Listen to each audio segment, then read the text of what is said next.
It had been a couple slow scoring years for Carolina basketball in Coach Roy Williams' final 2 seasons. Did Hubert Davis's first team pick up the slack? We'll find out today as the Summer Stats series rolls on and we look at scoring.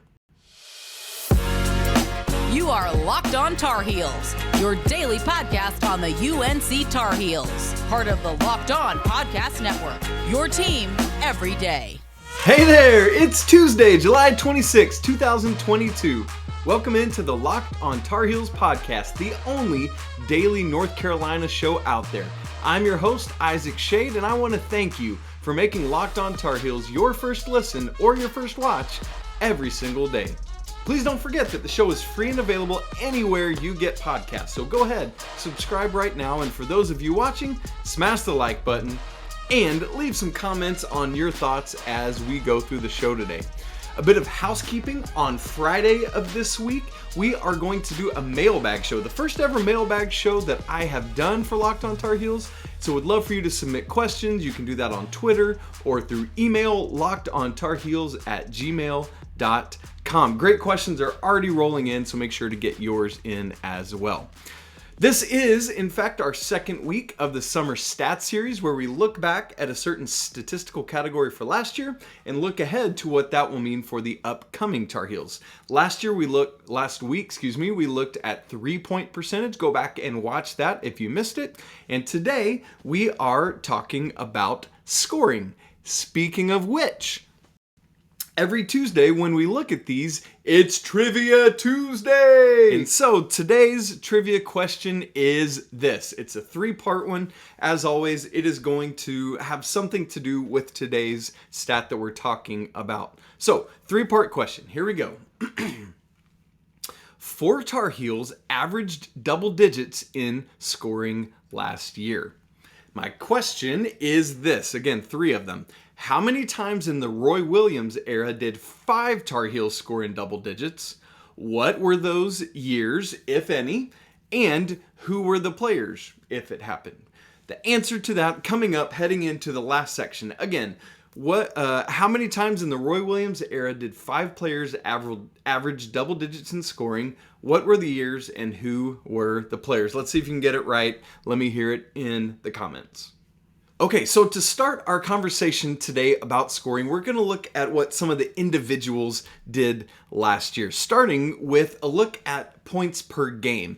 One of the neat things about last year's team is that it was quite a balanced team. There were 4 players, as I just mentioned, that averaged double digits, and all of them were in between 13.5 and 16.3 points per game.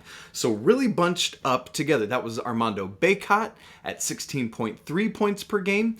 Interestingly, that led the team, but it was just the 78th highest points per game average in Carolina history. So really a lot of balance there. Caleb Love was second, 15.9. Brady Manek third at 15.1. And RJ Davis fourth at 13.5. What I love about this type of balance is that it makes an opponent's game plan very difficult to prepare for as they think about the Tar Heels. You want to shut down Bacot? Double team him in the post? Fine, great. He's going to kick it out to RJ or Caleb or Brady on the wing, or maybe big to big passing, hitting Brady on the other block, whatever it may be, or Leaky Black cutting down the lane. You just can't rule anybody out outside of really Leaky, who is your defensive specialist, but he can score at times as well. And so I love this. I like to call it a pick your poison offense because ultimately you as an opponent have to choose somebody to try to shut down because you can't shut down everybody. That's just the way it is when you're facing last year's Tar Heels. So I love that as we look at points per game for the individuals. Everything a little bit fell off from there, but Dawson Garcia averaged 9 points a game. He was close to being a 5th Tar Heel in double digits.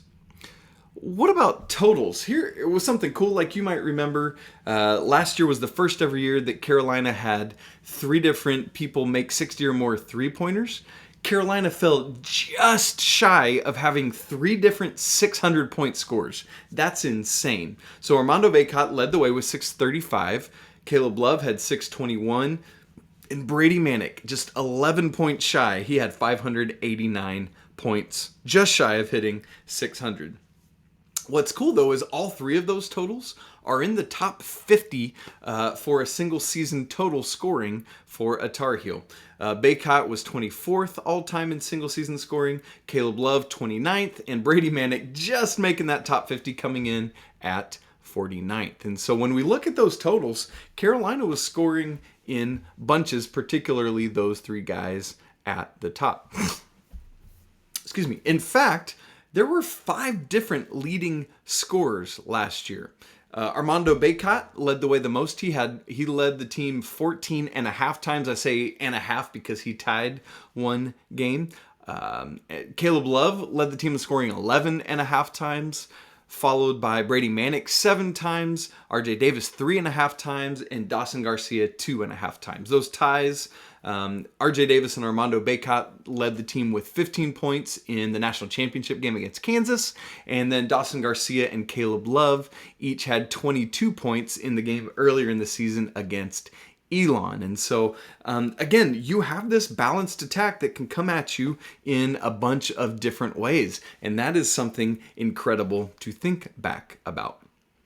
Here's probably my favorite stat from last year, and this will further highlight this balanced pick your poison offense from last year's Tar Heels team. We're going to talk about 20-point games. So the number of times the Tar Heels scored 20 points. That could happen multiple times in one game. It could happen 0 times in one game. Carolina played 39 games last year.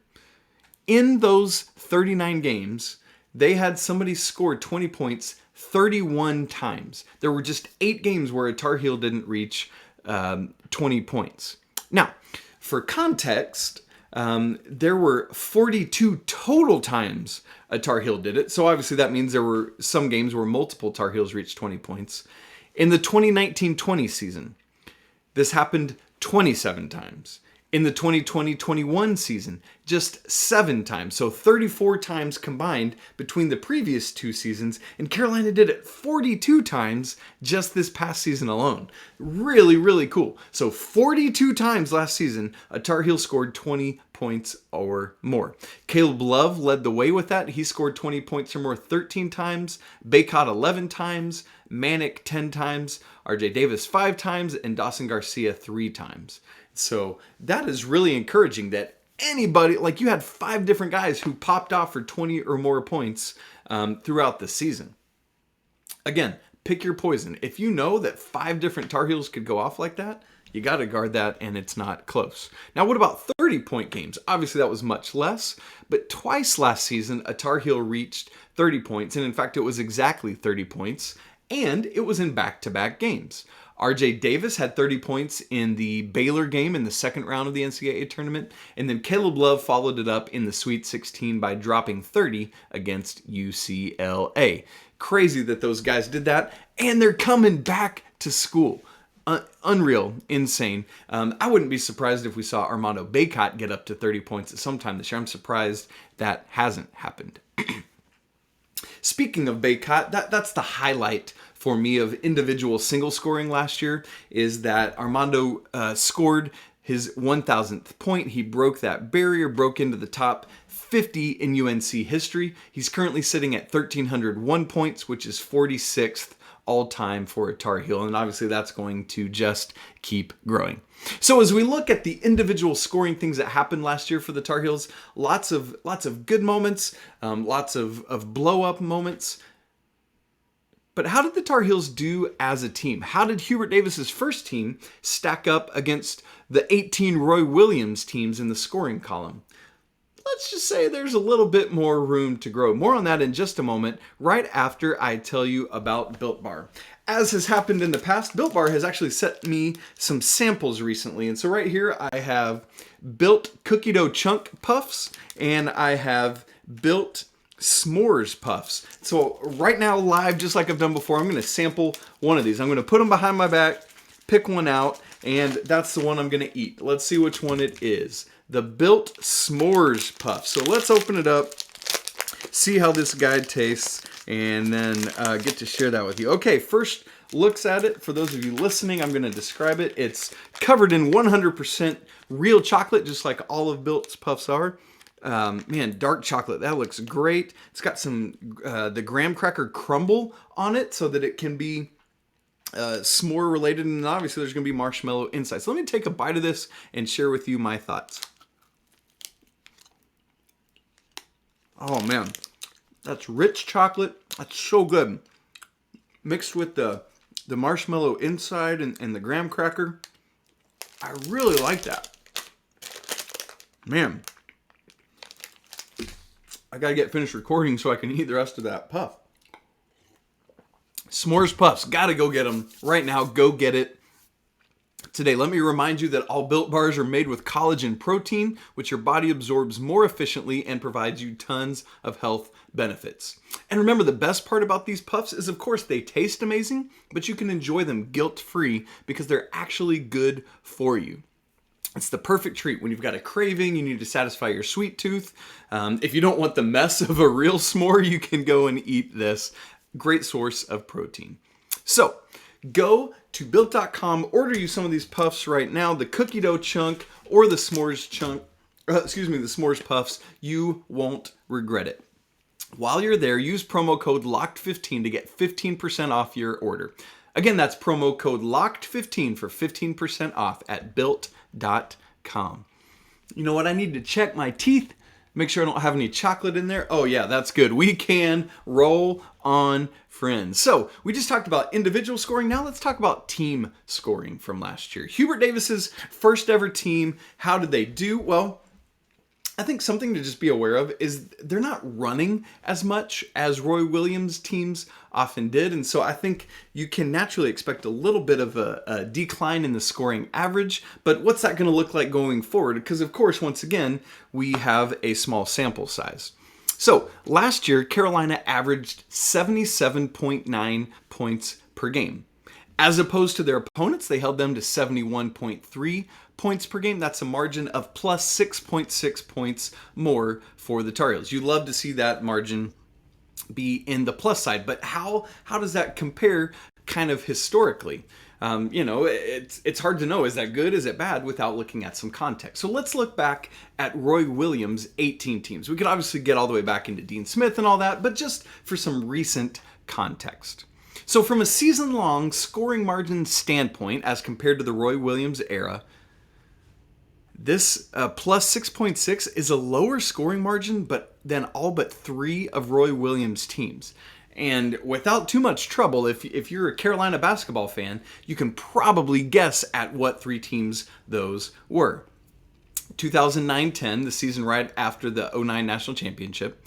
2019-20, that's the Cole Anthony team, Coach Williams' next to last team. And then the 2020-21 season, Coach Williams' last team. Those are the only 3 teams that had a lower scoring margin than this first year of Hubert Davis's tenure. And so that's really interesting. What does that mean? What does that look like? Well, part of the issue here, there's so many factors when it comes to scoring margin because it takes all sorts of things into account. Part of the issue is that when Carolina lost last year, they lost. 10 total losses on the season. That includes the national championship game. 8 of those 10 were by 9 or more points. 6 of those 10 were by double digits, and 4 of those 10 were by 20 or more points. Carolina lost by 20 or more points 4 times last season. So obviously that's going to dip into that scoring margin in a big way. When you look at the 10 losses, Carolina's average margin of loss was 15.5 points. So obviously you take some of those away and that scoring margin jumps up in a big way up above that plus 6.6.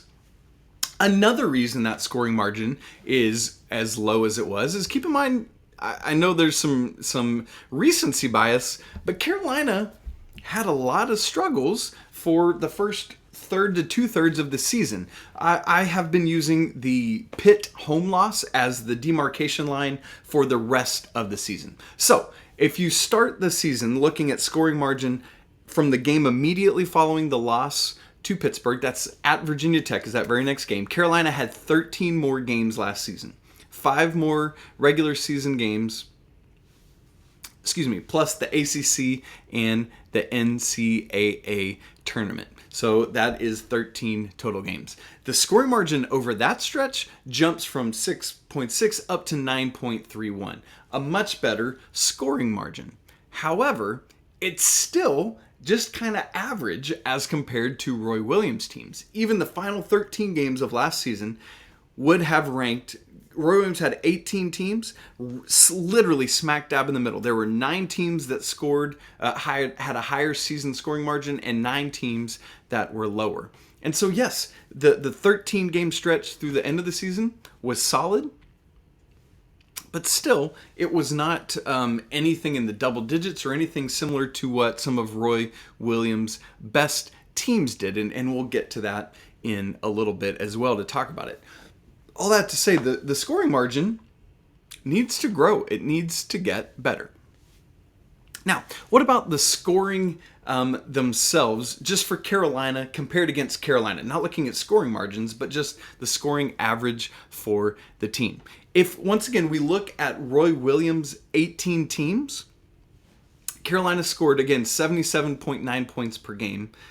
If you add that one Hubert Davis team into the 18 Roy Williams teams, that would have ranked 12th out of those 19 teams. So 11 teams from the Roy Williams era scored more than 77.9 points per game. Similarly, I know we're talking about Carolina scoring, but let's look at opponent scoring as well.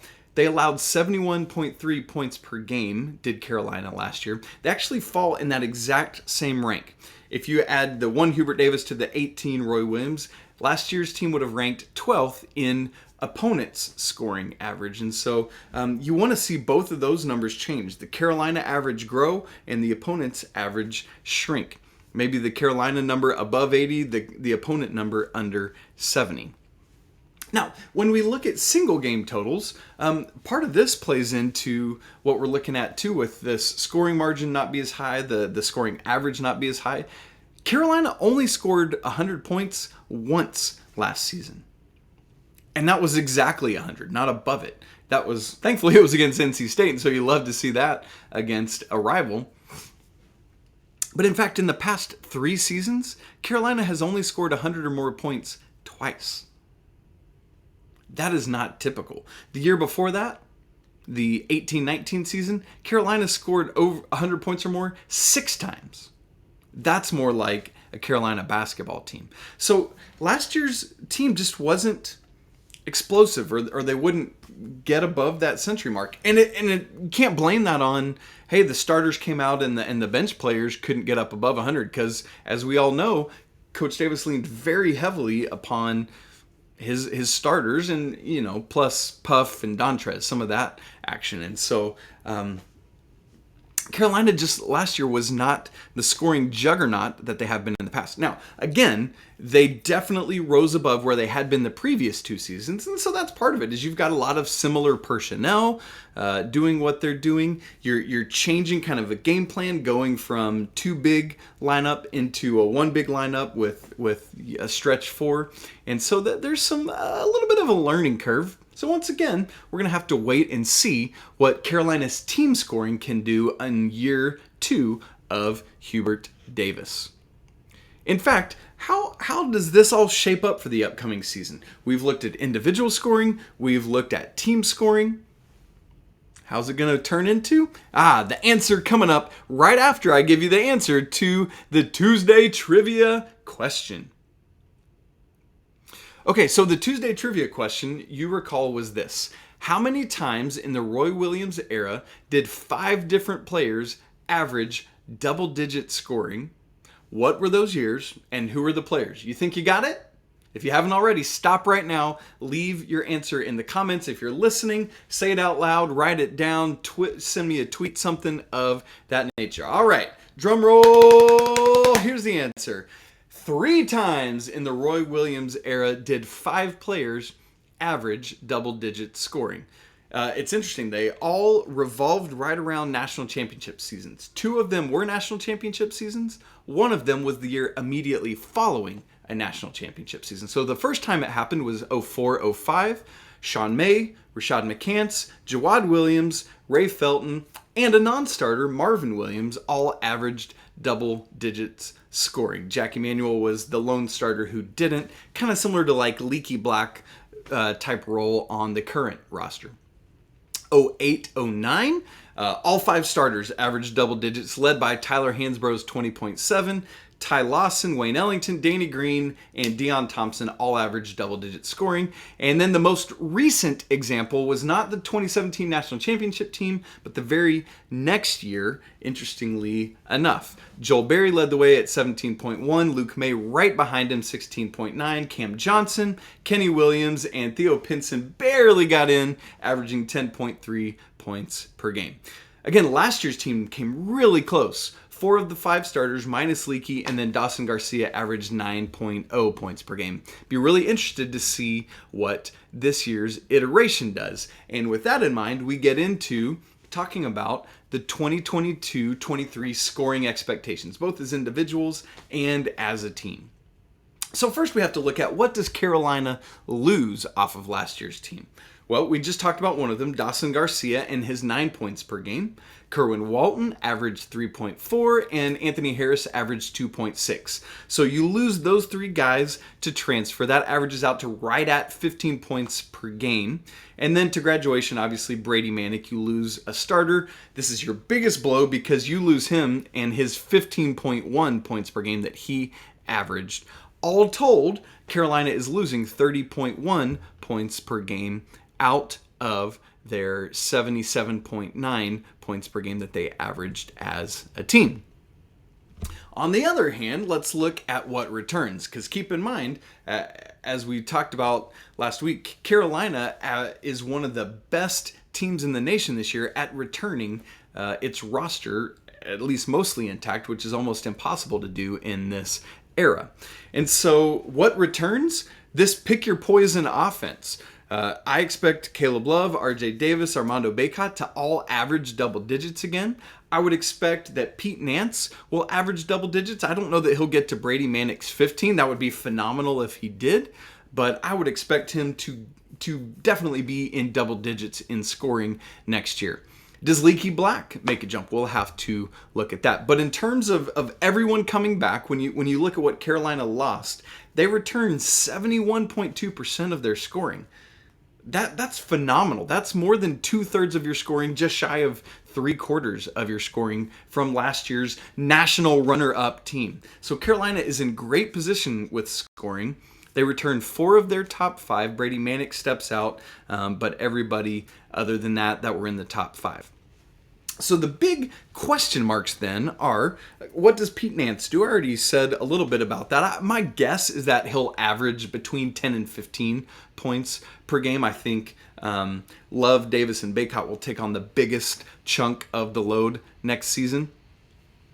And so I expect to see this leap, and you've got to have some kind of, I wouldn't say astronomical growth, but good, steady growth year over year from Puff Johnson, from Dontrez Styles, from Leaky Black. If Leaky could get up to more like 7 points a game or something of that nature, if Puff and Dontrez could get up to like 5 points per game, if just everyone can continue growing. You just don't want to see recession in any of that.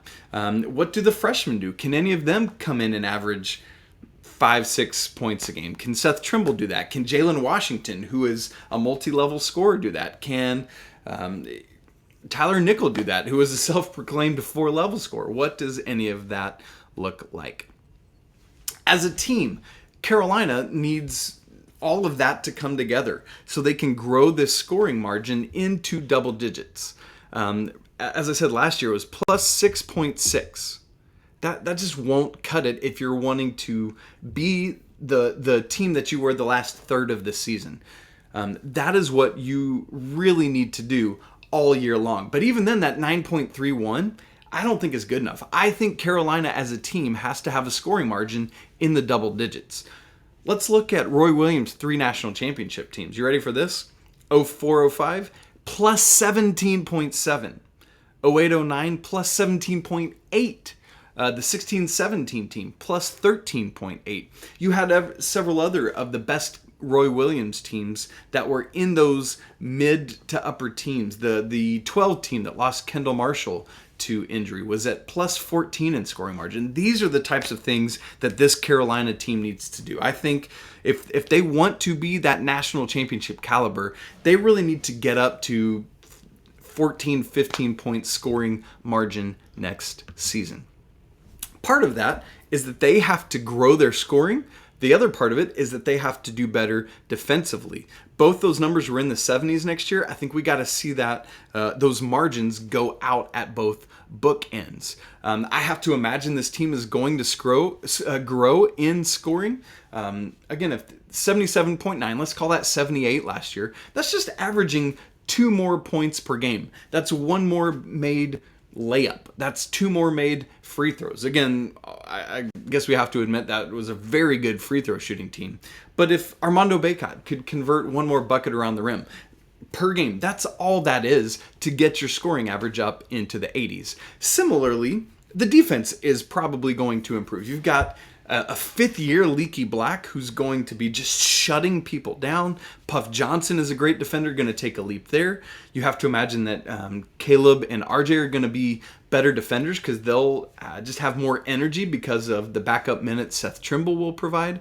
And so with the scoring defense coming in that 71 range, what was the exact number again? Let's look back at it. 71.3 they allowed. And so that's less than 2 points a game Carolina has to shave off defensively to get that number down into the 60s. I think both of those, we can see that margin widen, and that will be a big win.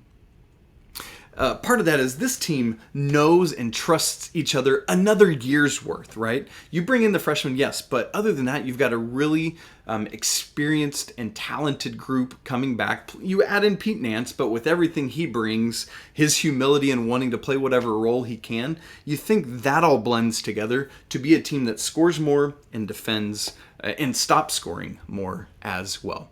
So for me, scoring-wise, bottom line, predictions, I'm going to say that Armando Bacot leads the team in scoring once again this year. As a reminder, he had 16.3 points per game last year. I'm going to say he's going to get up over 18 points per game this year as well. I know that there's more bodies that will probably play, but I just think he's going to have an even bigger role this time around. I'm going to say that the team will average over 80 points per game. I'm going to call it 82, that they'll grow about 4 points per game over last year. Again, that's just 2 made layups, 2 made 2-pointers per game extra. That's not that much per game. Carolina can do that. I'm also going to say that the scoring margin will be plus 12 or better because I just think this team is going to realize the dominance that it takes to do what they want to do, all the more so than they ever had before. So, all told, I look for second year under Hubert Davis as we get more of a sample size, as they all become more comfortable with Hubert Davis and who he is and what he expects. This team is going to grow offensively and start scoring. There will be more than one 100-point scoring game. Mark that down right now. Okay.